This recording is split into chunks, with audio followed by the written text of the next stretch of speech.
یاد رکھو ہم جو یہاں سب آئے ہیں نا اپنے نبی سے پیار و محبت کرتے ہیں، اس لیے یہاں جمع ہوئے۔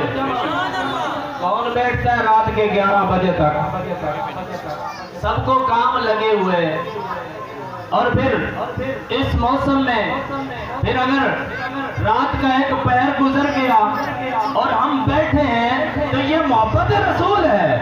اور یاد رکھو دوستو، ہم اپنے نبی سے اتنا پیار کرتے ہیں، اتنی محبت کرتے ہیں کہ جب سے ہم نے لا الہ الا اللہ محمد رسول اللہ کا کلمہ پڑھا ہے، جب سے ذکر رسول کا ورد کیا ہے، تب سے ہم نے آپ علیہ السلام سے زیادہ کسی کو چاہا ہی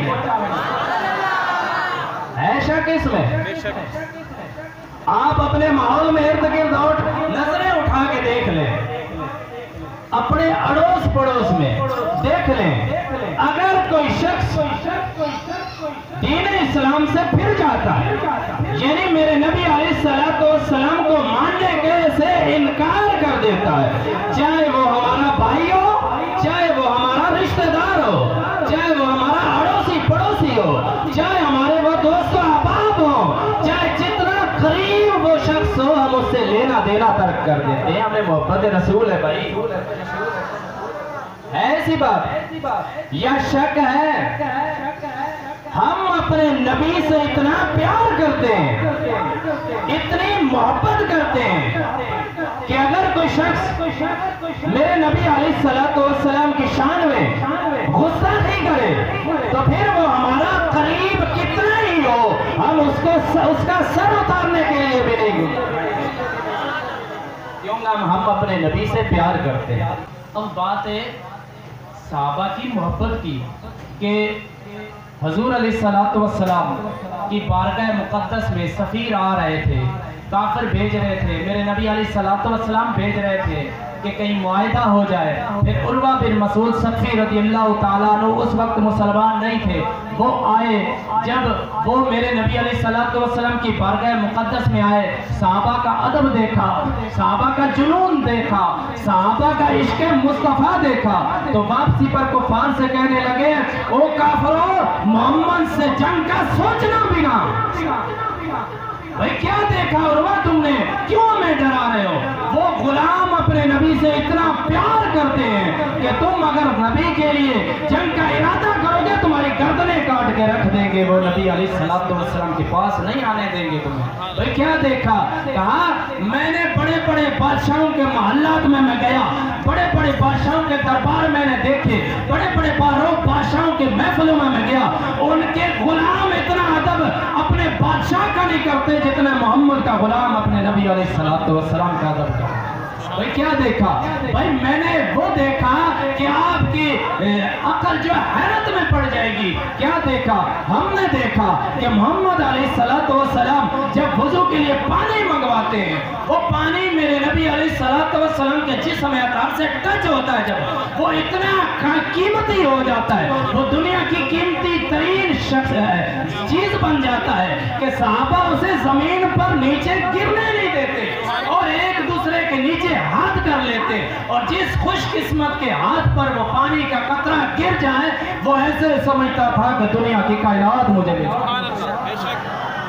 میرے نبی علیہ السلام جب کوئی بات کرنے لگتے ایسے خاموشی سے سنتے جیسے ان کے سروں پر پرندے بیٹھ گئے، اتنا ادب اپنے نبی کا کرتے ہیں۔ ابھی اس سے بھی بڑھ کر کوئی ادب دیکھا؟ ہاں، میرے نبی علیہ السلام جب اپنا تھوک مبارک، لعاب مبارک پھینکتے، صحابہ اکرام رضوان اللہ علیہ اجمعین نیچے ہاتھ کر لیتے، اور جس خوش قسمت کے ہاتھ پر وہ گر جاتا اسے وہ مل کر اپنے چہرے پر مل لیتا، اور جسے نہ ملتا وہ اس کے ہاتھ سے ہاتھ مل کر اپنے جسم پر مل لیتا۔ جو صحابی، جو غلام اپنے نبی سے اتنا پیار کرتا ہوگا وہ کافر کو میرے نبی تک پہنچنے دے گا؟ ہم اپنے نبی سے اتنا پیار کرتے ہیں تو پھر ہمارا نبی ہم سے کتنا پیار کرتا ہے، پھر یہ تو مثال ہی نہیں ہے۔ اب آخری بات کہ آپ کے بات ذہن میں آ جائے کہ قیامت کا دن ہوگا، میرے نبی علیہ السلام کے لیے سارے انبیاء کے ممبر ہوں گے لگے، تو ہر نبی اپنے ممبر پر تشریف فرما ہوگا، میرے آقا علیہ السلام کا منبر خالی پڑا ہوگا، میرے نبی علیہ السلام خدا کی بارگاہ میں سراپا سوال بن کے کھڑے ہوں گے۔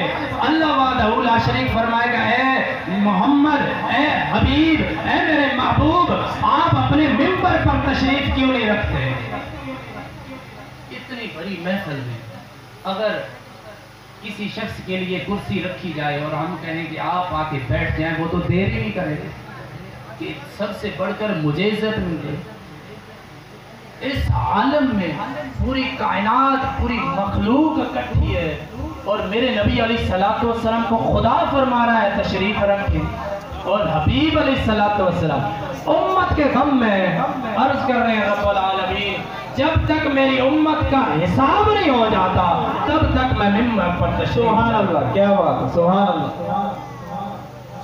بات لمبی ہو جائے گی لیکن آپ کو سمجھ نہیں آئے گی، میں اس لیے تھوڑا کھولتا ہوں۔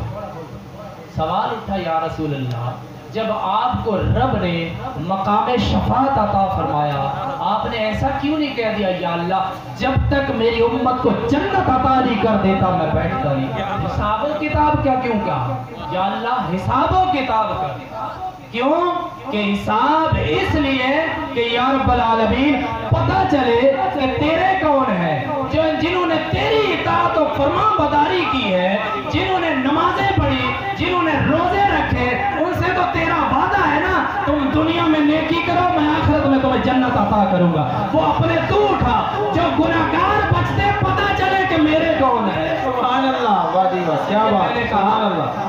کہ یا اللہ پہلے حساب و کتاب کر، کیوں کہ حضرت عیسیٰ علیہ السلام نے کیا عرض کی تھی رب العالمین ان تعذبهم فإنهم عبادك وإن تغفر لهم فإنك أنت العزيز الحكيم۔ یا اللہ یہ میری امت تو ہے، اگر تو عذاب دینا چاہے تو تیری مرضی، اگر بخش دے تو یہ تیرے بندے۔ کیا بات ہے، سبحان اللہ۔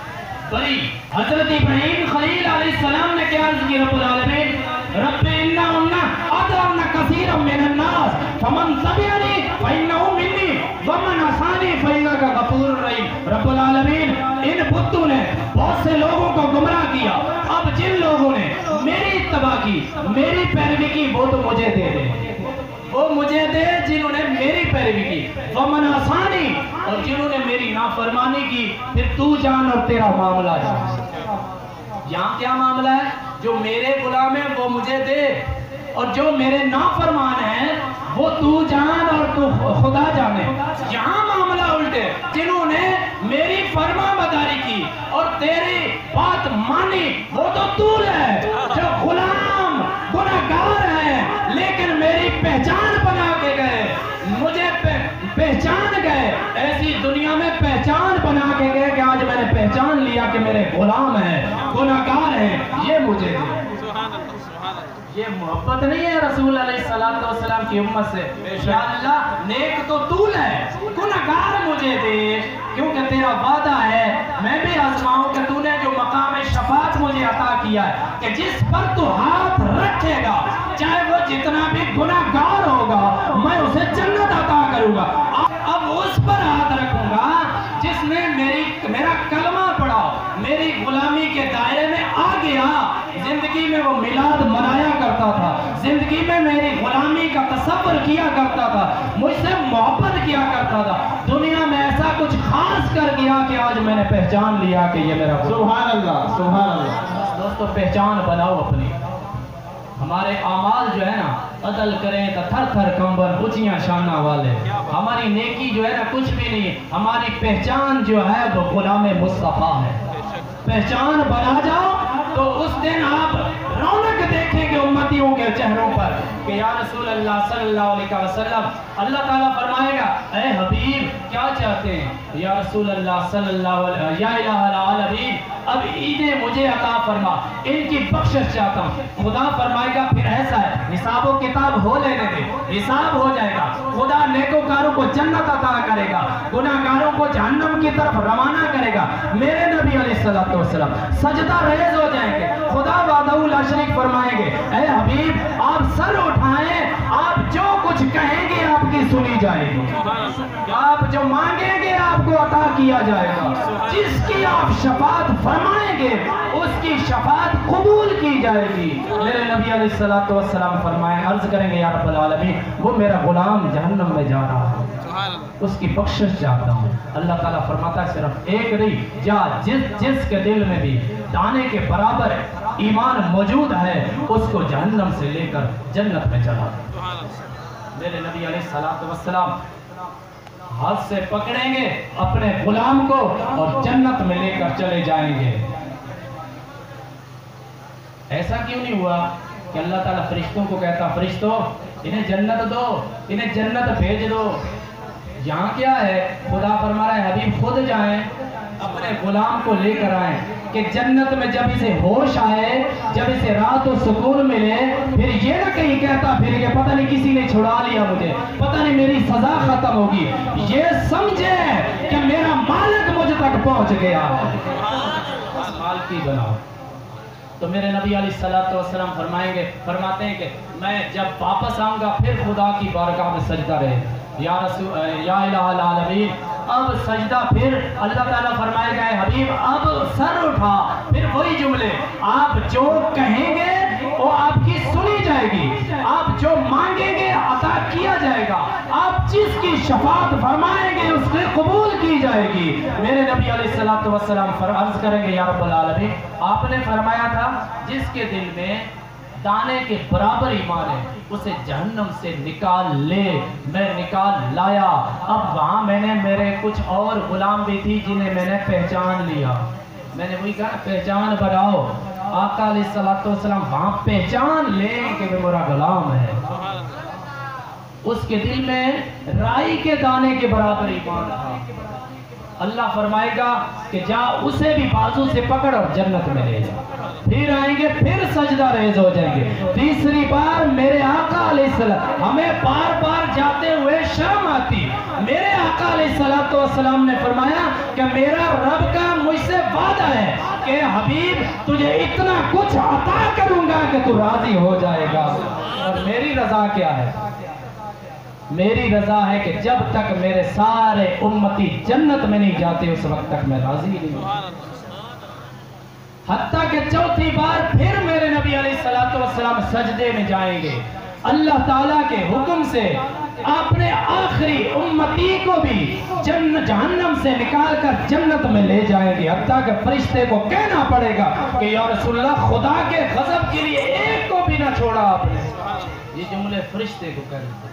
دوستو ہمارا نبی ہم سے اتنا پیار کرے اور پھر ہم اپنے نبی سے محبت نہ کریں تو یہ تو بات ہی نہیں بنتی. اور محبت یہ نہیں ہے کہ ہم دعوے زبان سے تو کریں کہ وہ کیسے نعرہ لگاتے ہیں غلامی رسول میں موت بھی قبول ہے. اب نعرہ تو لگا دیتے ہیں لیکن ہمارے لیے ہم دین پر اپنی زندگی کو ڈالنے کے لیے ہم نے کبھی توجہ ہی نہیں کی. یہ کون سا عشق ہے؟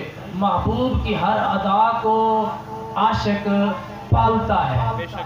محبوب کی ہر ادا پر اپنے آپ کو قربان کرنے کو تیار رکھتا ہے. یار ہمارا یہ پھر کیسا عشق ہوگا کہ عشق رسول کا دعویٰ تو کریں لیکن میرے نبی علیہ السلام کی ادا کو چھوڑ دیں، میرے نبی علیہ السلام کے احکام کو چھوڑ دیں.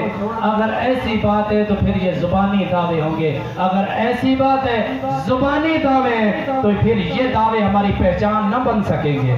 پہچان وہی ہوں گے جو دل میں پہچان بنا کے رکھی ہوگی. غلامی رسول میں پھر موت بھی قبول ہو.